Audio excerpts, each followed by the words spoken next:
Hello everyone, welcome back to my channel. This is Pramila Yadav. हम CTET exam के लिए CDP discuss कर रहे हैं, जिसमें आज का हमारा टॉपिक है टीचिंग एंड लर्निंग प्रोसेस, यानी शिक्षण अधिगम प्रक्रिया। शिक्षण अधिगम प्रक्रिया में कौन कौन से चर होते हैं, यानी कौन कौन से वेरिएबल होते हैं, लेवल्स ऑफ लर्निंग कौन कौन से होते हैं, फिर उसके अलावा हम पढ़ेंगे फेज़ ऑफ लर्निंग कौन कौन से होते हैं, फिर उसके बाद हम पढ़ेंगे किसी ने टू पोलर प्रोसेस बताया टीचिंग एंड लर्निंग को, किसी ने ट्राईपोलर बताया है। ये हम आज के क्लास में डिस्कस करेंगे। देखिए, टीचिंग एंड लर्निंग प्रोसेस में 3 वेरिएबल होते हैं। 3 वेरिएबल का मतलब पहला टीचर होता है, एक स्टूडेंट होता है और एक करिकुलम। 3 चीज़ें ही इंक्लूडेड होती हैं, जिसमें 2 लोग होते हैं, एक तो सीखने वाला, एक सिखाने वाला, और एक क्या सिखाना है, किस तरीके से सिखाना है, किन टेक्निक्स का यूज करना है, किन सहायक सामग्रियों का यूज करना है, ये सब किस में आएगा, ये तीसरा यानी करिकुलम, जिसको हम पाठ्यचर्या कहते हैं। सबसे पहला क्या है, वेरिएबल ऑफ लर्निंग, यानी जो अधिगम है उसके कितने चर होते हैं। अधिगम के 3 चर होते हैं, इंडिपेंडेंट, इंटरवीविंग और डिपेंडेंट। जैसे नाम से ही समझ में आ रहा है, इंडिपेंडेंट यानी स्वतंत्र चर। ये कौन सा है, ये स्वतंत्र चर है। तो स्वतंत्र चर में कौन आएगा, यहाँ पर आएगा आपका टीचर। टीचर है वो इंडिपेंडेंट होता है। Teacher he AIIMS and objective decide करेगा कि आज की क्लास में उसे क्या पढ़ाना है, कौन से मेथड का यूज कर रहा है। हालांकि वो टीचर सेंटर्ड मेथड का यूज करेगा या स्टूडेंट सेंटर्ड मेथड का यूज करेगा, ये टीचर डिसाइड करेगा। उसके अलावा टेक्निक्स कौन सी यूज करनी है, कौन कौन सी टीचिंग लर्निंग मटेरियल का वो यूज करेगा, ये सब चीज़ें कौन डिसाइड करेगा, टीचर। इसीलिए टीचर को इंडिपेंडेंट यानी स्वतंत्र चर माना गया है। फिर उसके बाद आता है इंटरवीविंग। इंटरवीविंग में कौन सा आ गया, ये आपका बीच वाला आ गया, ना तो डिपेंडेंट है और ना ही ये इंडिपेंडेंट है। इंटरवीविंग से पहले डिपेंडेंट वाला यानी आश्रित चर, ये कौन सा हुआ, आश्रित हुआ। आश्रित चर में कौन आएगा, आश्रित चर में आएगा आपका स्टूडेंट यानी शिक्षार्थी। जो सीखने वाला है वो डिपेंडेंट होता है किस पर, टीचर पर। टीचर क्या सिखाएगा, स्टूडेंट क्लासरूम में वो सीखेगा। तो डिपेंडेंट चर में कौन आ जाएगा, स्टूडेंट आ जाएगा। इंटरवीविंग में क्या आएगा, आपका करिकुलम आएगा, यानी आपकी पाठ्यचर्या आएगी। पाठ्यचर्या में क्या क्या चीज़ें इंक्लूडेड होती हैं, इसमें सिलेबस होता है, इसमें आपकी बुक्स हो गई, टीचिंग लर्निंग मटेरियल हो गया, आपकी टीचिंग टेक्निक्स हो गई। जो भी चीज़ें टीचर क्लासरूम में कोई भी एक टॉपिक पढ़ाने के दौरान इस्तेमाल कर रहा है, वो सब इंटरवीविंग यानी आपका इन दोनों के बीच वाला चर हो जाएगा।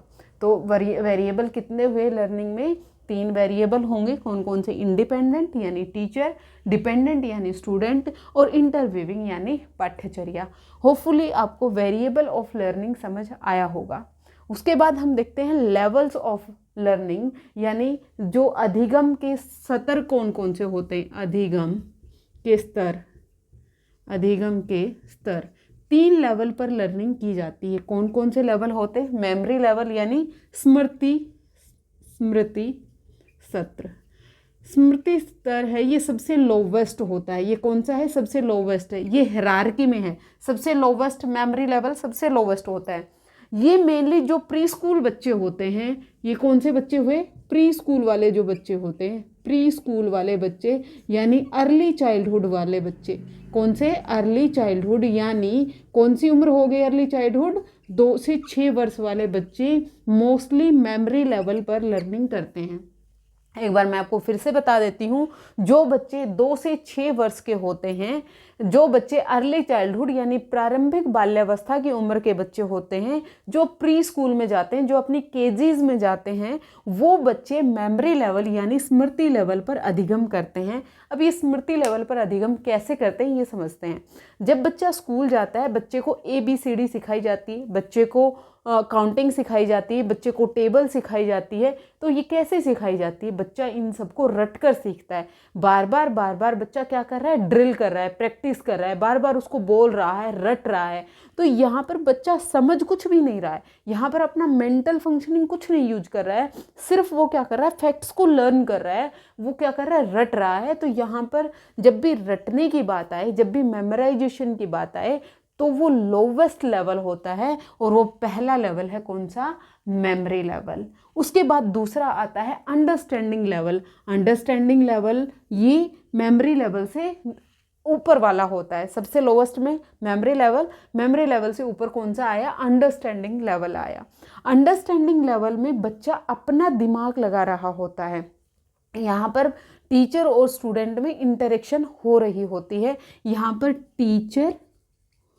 टीचर और स्टूडेंट दोनों ही इम्पोर्टेंट होते हैं, लेकिन मेमोरी लेवल में टीचर डोमिनेट करता है। यहाँ पर टीचर अपने तरीके से पढ़ाता है, टीचर ही यहाँ पर एक्टिव होता है, और जो स्टूडेंट होते हैं, जो शिक्षार्थी होते हैं, वो यहाँ पर पैसिव होते हैं। मेमोरी लेवल पर टीचर एक्टिव होता है, स्टूडेंट पैसिव होते हैं, लेकिन मेमोरी लेवल के बाद जब अंडरस्टैंडिंग लेवल पे बच्चा पढ़ रहा होता है तो बच्चा अपनी समझ विकसित करता है, अपनी अंडरस्टैंडिंग वो डेवलप करने की कोशिश करता है। अब वो चीज़ों को डायरेक्ट रटेगा नहीं, अब वो समझने की कोशिश करता है। तो जब बच्चा समझेगा तो ये बच्चा कब करता है, ये बच्चा लेटर चाइल्डहुड में करता है। कब करेगा, लेटर चाइल्डहुड में करेगा। लेटर चाइल्डहुड में बच्चे में, यानी जब बच्चा 6 से 12 वर्ष की उम्र में आएगा तब बच्चा अपने अंडरस्टैंडिंग लेवल का यूज कर रहा होता है। यहाँ टीचर और स्टूडेंट दोनों ही एक्टिव होते हैं, दोनों ही इंटरेक्शन कर रहे होते हैं। बच्चा अपने बच्चा अपनी अंडरस्टैंडिंग को डेवलप कर रहा होता है। फिर सबसे हाईएस्ट लेवल आता है रिफ्लेक्टिव लेवल। ये सबसे हाईएस्ट लेवल है। यहाँ पर बच्चा अपनी क्रिटिकल थिंकिंग का यूज करता है। यहाँ पर बच्चा क्या करता है, यहाँ पर बच्चा अपनी क्रिटिकल थिंकिंग का यूज करता है। यहाँ पर बच्चा क्रिटिकल थिंकिंग का यूज करेगा, और एज ग्रुप कौन सा होगा, एडोलेसेंस वाला होगा, किशोर अवस्था वाला होगा।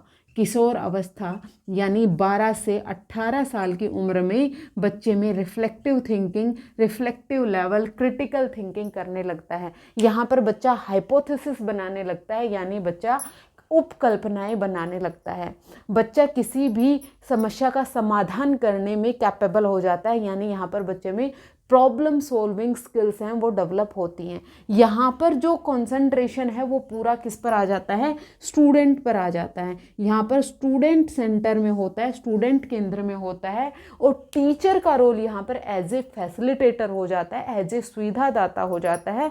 टीचर बच्चों की मदद करने के लिए वहाँ पर होता है, लेकिन टीचर सेंटर में नहीं होता। तो ये कौन सा था, रिफ्लेक्टिव लेवल था। मैं आपको तीनों लेवल एक बार फिर से बता दूं ताकि आपकी समझ अच्छे से बन जाए, क्योंकि यहाँ से क्वेश्चन पूछा जाता है। जो लेवल्स ऑफ लर्निंग की हम बात करेंगे, लेवल ऑफ लर्निंग 3 होते हैं। कौन कौन से, मेमोरी लेवल होता है, अंडरस्टैंडिंग लेवल होता है, और रिफ्लेक्टिव लेवल होता है। मेमोरी लेवल सबसे लोवेस्ट होता है और रिफ्लेक्टिव लेवल सबसे हाईएस्ट होता है।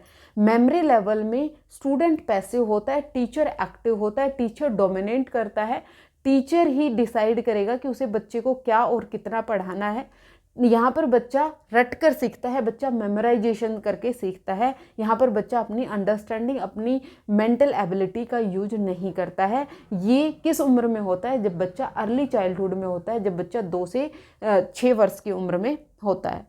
फिर उसके बाद आता है अंडरस्टैंडिंग लेवल। यहाँ पर बच्चा अपनी समझ डेवलप करता है। यहाँ पर बच्चा 2 चीज़ों के बीच में रिलेशनशिप को समझने की कोशिश करता है, सीरिएशन करने की कोशिश करता है। यहाँ पर बच्चा अपनी लॉजिक्स को डेवलप कर रहा होता है। यहाँ पर बच्चा क्वेश्चन बहुत करता है, क्यूरियोसिटी यहाँ पर देखने को मिलती है। बच्चा किसी भी प्रॉब्लम का जब सॉल्यूशन कर रहा होता है तो उसके पीछे के कारण जानने की कोशिश करता है। ये कब होता है, अंडरस्टैंडिंग लेवल में होता है। यहाँ पर टीचर और स्टूडेंट दोनों इक्वल होते हैं, दोनों के बीच में इंटरेक्शन होती है।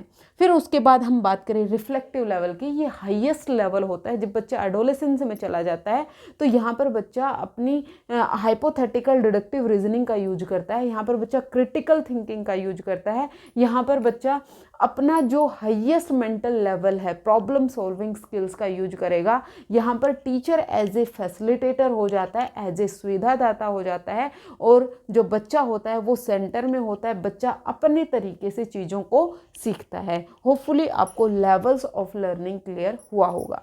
तो उसके बाद हम देखते हैं फेज ऑफ टीचिंग। जो शिक्षण है उसके फेज 3 होते हैं। कौन कौन सा, pre active phase, interactive phase और पोस्ट एक्टिव फेज। देखिए प्री एक्टिव फेज में क्या होता है, प्री एक्टिव फेज में जो रोल होता है वो किसका होता है, मेनली टीचर का होता है। यहाँ पर जो टीचर है वो एम्स एंड ऑब्जेक्टिव से डिसाइड करता है, यानी यहाँ पर वो उद्देश्य डिसाइड करता है, यहाँ पर ये डिसाइड करता है कि आज की क्लास में उसे बच्चों को क्या पढ़ाना है। एम ऑब्जेक्टिव डिसाइड करने के अलावा वो यहाँ पर टीचिंग मेथड को डिसाइड करेगा कि कौन सी शिक्षण सूत्र का उसने यूज करना है, कौन से शिक्षण विधि का उसने यूज करना है। फिर उसके बाद शिक्षण सहायक सामग्रियाँ कौन सी उसने यूज करनी है, कौन सी टीचिंग टेक्निक का उसने यहाँ पर यूज करना है। जो ये लेसन है इसको मैंने कौन कौन से पार्ट्स में डिवाइड करना है, कितने पार्ट में डिवाइड करना है, कितनी क्लासेस में मैंने इसे कंप्लीट कराना है। जो इवेल्युएशन जब मैं करूँगा तो वो किस तरीके से करूँगा, ये सब चीज़ें टीचर डिसाइड करता है। कौन से फेज में, प्री एक्टिव फेज में। इसको हम प्लानिंग फेज भी कहते हैं, क्योंकि यहाँ पर टीचर एक लेसन को लेकर प्लानिंग करता है। फिर उसके बाद आता है इंटरैक्टिव फेज, यानी यहाँ पर अंतःक्रिया होती है, यहाँ पर एग्जीक्यूशन होता है। टीचर ने जो भी प्लानिंग की, अब उसका एग्जीक्यूशन का टाइम आ गया है।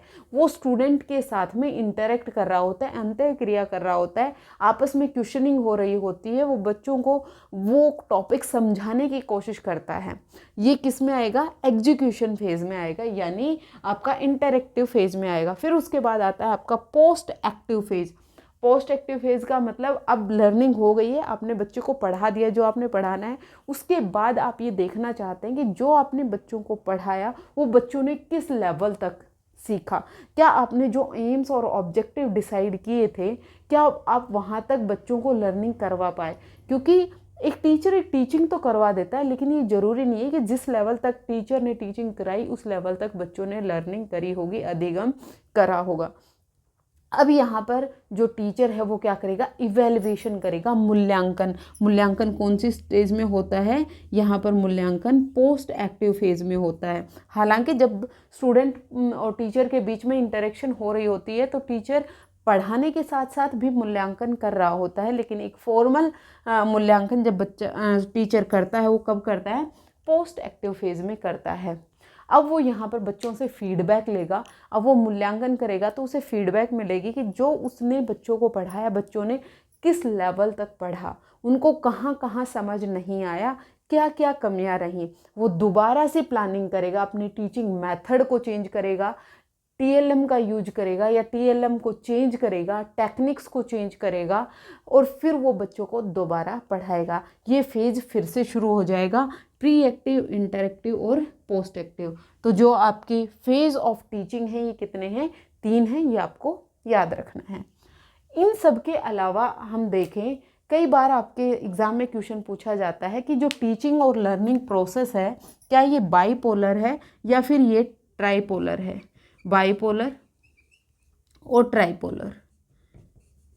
अब ये पोलर का मतलब, ट्राईपोलर और बाईपोलर का मतलब क्या हुआ। देखिए जो टीचर और स्टूडेंट हैं ये बाईपोलर प्रोसेस में आएंगे। सबसे पहले एडम्स आए, जॉन एडम्स आए, उन्होंने टीचिंग लर्निंग प्रोसेस को बाईपोलर कहा। आपको याद रखना है बाईपोलर प्रोसेस किसने कहा था, जॉन्स एडम ने कहा था। वो कहते हैं कि जो टीचिंग लर्निंग प्रोसेस है वो बाईपोलर होता है, इसमें एक पोल पे स्टूडेंट होता है और एक पोल पे टीचर होता है। यहाँ पर क्या क्या, स्टूडेंट और टीचर, इन दोनों के बीच में इंटरेक्शन होती है। ये किसने कहा था, जॉन एडम ने कहा था। लेकिन जॉन एडम के बाद आए डेवी साहब। डेवी ने कहा कि जो टीचिंग और लर्निंग प्रोसेस है वहाँ पर सिर्फ 2 ही पोल नहीं होते, स्टूडेंट और टीचर ही नहीं होता, एक तीसरा पोल और होता है जिसको हमने कहा करिकुलम। जिसको हमने क्या कहा, करिकुलम, यानी पाठ्यचर्या। जिसको क्या कहा, पाठ्यचर्या कहा, करिकुलम हुआ। और करिकुलम में मैं आपको पहले भी बता चुकी हूँ, करिकुलम एक ब्रॉड एस्पेक्ट है जिसमें सिलेबस भी आएगा, जिसमें टीचिंग मेथड भी आएंगे, जिसमें टीचिंग लर्निंग मटेरियल भी आएंगे, जिसमें आपकी बुक्स भी आएंगी। जितने भी रिसोर्सेज का यूज करता है टीचर किसी भी टीचिंग लर्निंग प्रोसेस में, वो सब इसमें थर्ड पोल में आएंगे। और इन तीनों के बीच में इंटरेक्शन होती है, तभी जो टीचिंग लर्निंग प्रोसेस है वो कंप्लीट होता है अकॉर्डिंग टू जॉन डेवी। कई बार आपकी एग्ज़ाम में पूछा गया है कि जॉन डेवी ने आपकी जो टीचिंग लर्निंग प्रोसेस है इसके कितने पोल्स बताए हैं। तो जॉन डीवे ने टीचिंग लर्निंग प्रोसेस के 3 पोल्स आपको बताए हैं। कौन कौन से? एक तो स्टूडेंट, एक टीचर और एक आपकी पाठ्यचर्या यानी करिकुलम, जिसको हम टीचिंग लर्निंग आउटकम्स भी कहते हैं। होपफुली आपको टीचिंग लर्निंग प्रोसेस के बेसिक्स समझ आए होंगे। अगर आपको कोई भी डाउट हो आप मुझे कमेंट सेक्शन में ज़रूर पूछें, मैं एक एक का रिप्लाई देने की कोशिश करूँगी। अगर आपको क्लासेस पसंद आ रही हैं आप लाइक शेयर एंड सब्सक्राइब ज़रूर कर दीजिएगा। आज के लिए इतना ही, मिलते हैं फिर से। Thank you very much.